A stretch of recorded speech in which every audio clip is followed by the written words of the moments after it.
Controlling and preventing malaria requires a collaborative effort from all sectors of the society. No single person or unit can do it alone. Therefore, community leaders can help in great deal in advocacy, social mobilization, campaigns, and showcase the efforts made against combating this disease. Dr. Samila Jah, who stepped in for the WHO country representative at the event, said the theme "Invest in the Future, Defeat Malaria" reflects the need for firm, accelerated action as the MDG target year of 2015 ever inches closer. We must not forget that 90% of the 660,000 malaria deaths reported last year occurred in Africa, and that malaria kills one African child every minute. Increased domestic and external funding is needed to ensure that adequate quantities of commodities, including enough long-lasting insecticide-treated nets, insecticides, rapid tests, microscopes, reagents, and anti-malaria drugs are accessible and used rationally. Integrated delivery of anti-malarial actions with maternal and child health, immunization, hygiene, sanitization, and improved housing programs must be expanded in order to defeat malaria. Balagaba Jahumpa, the Minister of Health and Social Welfare, touched on the importance of investing in the fight against malaria and the health sector in general, making reference to the adage that a healthy nation is a wealthy one. Here in the Gambia, under the National Malaria Control Program, we have established mechanisms and strategies so that Gambians have access, so that you can be tested for the disease, diagnose and have treatment against malaria. The National Malaria Control Program have also programs and strategies for treated nets. Therefore, we appeal to Gambians, especially women and children, to use the treated nets. The National Malaria Control Program also has an educational program in order to sensitize the population against the disease.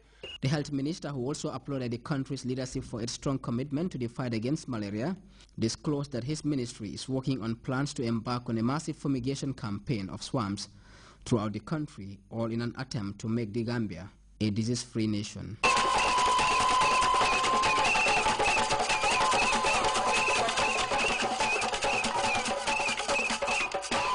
Famara Fofana, GRTS. The new Minister of Information and Communications Infrastructure, Nana Gray-Johnson, Thursday briefed journalists from various media houses on the outcome of his just concluded tour of institutions under his purview. Minister Johnson entertained questions from journalists and brought to light some of his immediate plans to ameliorate the state of operations at the 6 institutions under the Ministry of Information and Communications Infrastructure. Ajami Sise was there for GRTS.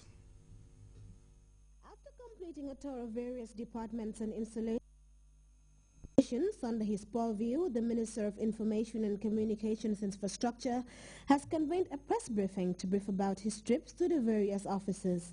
Minister Johnson told journalists from various media houses the outcome of his visit, having gathered first-hand information on the different institutions forming the country's information sector. It's amazing what power lies in these institutions to take us where we want to go. The Gambia having outlined its objectives on several levels, as a matter of fact, on a daily basis.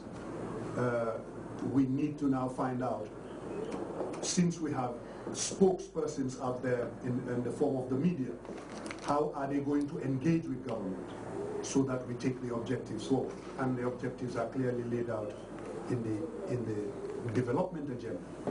Having formed an opinion about the various institutions, journalists wanted to confirm the minister's impressions and his vision for the country's growing information sector. I have come on board and talking about the repositioning of Moisi. I have considered with my technicians the issue of making sure that we have concrete short-term, medium-term, and long-term views of what we are doing between now and 2018, stroke 2020. We did 2 years of that review cushion that we can use, that review period we can use to see how well we are there at the doorstep of 2020.